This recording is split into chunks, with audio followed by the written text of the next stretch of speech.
લેગામ તાલુકાના બહિયલ ગામમાં ગરબા દરમિયાન પથ્થરમારો થયો હતો। આ ઘટના પર પ્રખ્યાત સંત મહંત જ્યોતિર્મયનાથજી મહારાજે પ્રતિક્રિયા આપી છે। તેમણે કહ્યું છે કે વારંવાર હિન્દુઓના સનાતન તહેવારો પર આવી કાંકરી ચાળાની ઘટનાઓ થાય છે, જે સહન કરી શકાય તેમ નથી।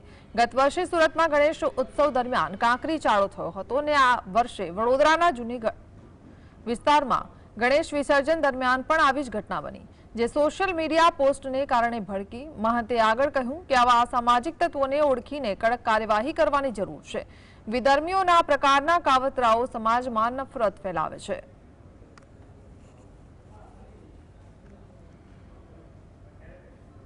વૈમનસ્ય ફેલાવી લોકોના ધાર્મિક તહેવારો પર ખોટા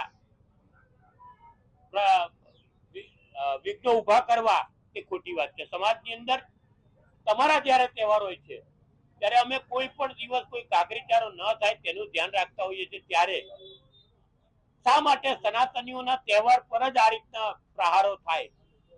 આ ક્યાંય ચલાવી લેવા જેવું નથી। ફરી કહું કે લોકોએ પણ જાગૃત થવાની જરૂર છે।